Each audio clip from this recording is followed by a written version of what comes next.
Recently, I was asked, what's the difference between watching a film and seeing a film? Do you know? Anyway, I decided to up the ante by asking back, what's the difference between like and love? Like and love convey different levels of affection for a person. Liking someone implies that you have more than passing interest and fondness for that person because you find the company to be pleasant and enjoyable. And probably you place a lot of value on that relationship.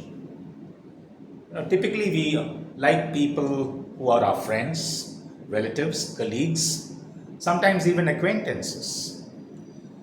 And most of the time, we like people whom we love.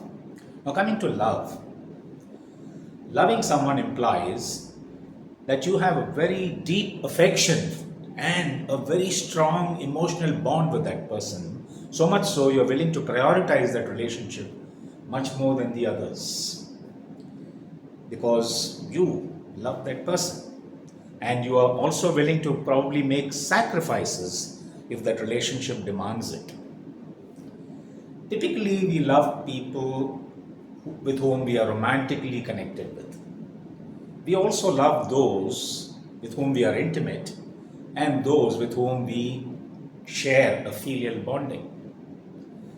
Sometimes, like liking for a friend evolves to become love for that friend over a period of time. But this love need not always be romantic. It could be platonic, even if it happens to be for a person of the opposite gender. Now, this leads us to question number two. Can you like someone and not love them? Of course, you can like someone and not love them. Just because you enjoy spending a lot of time with a few friends, since you happen to be on the same wavelength, since you share probably a sense of humor and a lot of interest, it does not mean that you got to love them romantically. Now, this leads us to question number three. Can you love someone and not like them? Now, this is a little more complex because your counter question could be, how can you love someone without liking them? Now, if that's your counter, you must reminisce and you will discover that you probably know more than one person who has deep affection and love for someone, but not the same extent of liking for that same someone. Take family dynamics, for instance. In a family, there could be two or three persons who do not like each other so much. That's because of frequent disagreements and personality clashes between them. So, this can happen in a family. Frequent disagreements, personality clashes between people could lead to them disliking each other. But then you'll find that the umbilical bond in a family is so strong that their love for each other is never extinguished. And then, when you love someone, you become so intimate with them, so close to them, you start noticing flaws in them.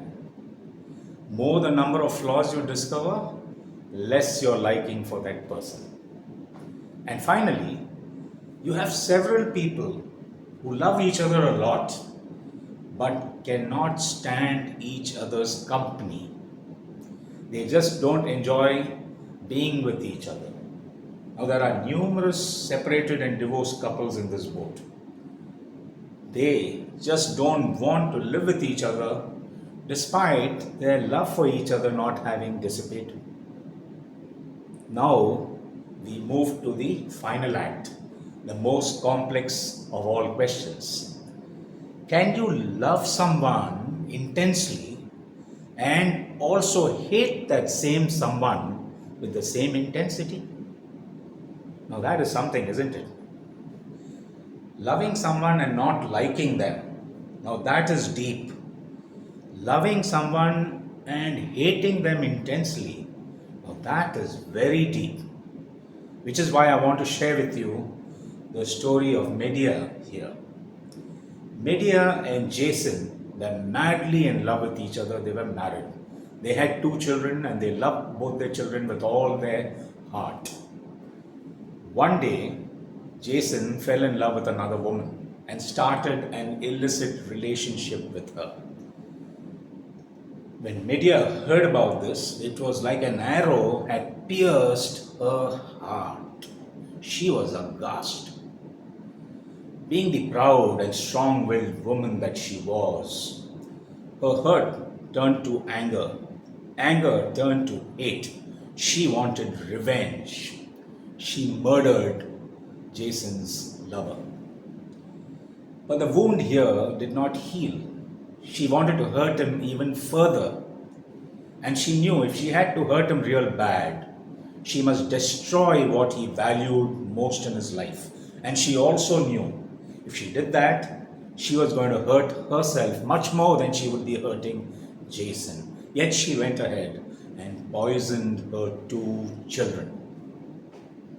This is a very sad and tragic story, a play actually, a play written by Greek playwright Euripides sometime in 450 BC. I shared this story just to show that intense love and intense hate can coexist in one person for another. Like, love, hate, all three, they require emotional investment. Now, the scale of that investment will vary from person to person depending upon context and their perspectives. It's very complex, isn't it? But let's get back to our original question, which was, what is the difference between watching a film and seeing a film? I'm told watching a film means you're sitting at home watching it on TV. Seeing a film means you are at a cinema seeing it on the big screen. So that's it. Now you tell me, did you like, love, or hate this topic? Goodbye.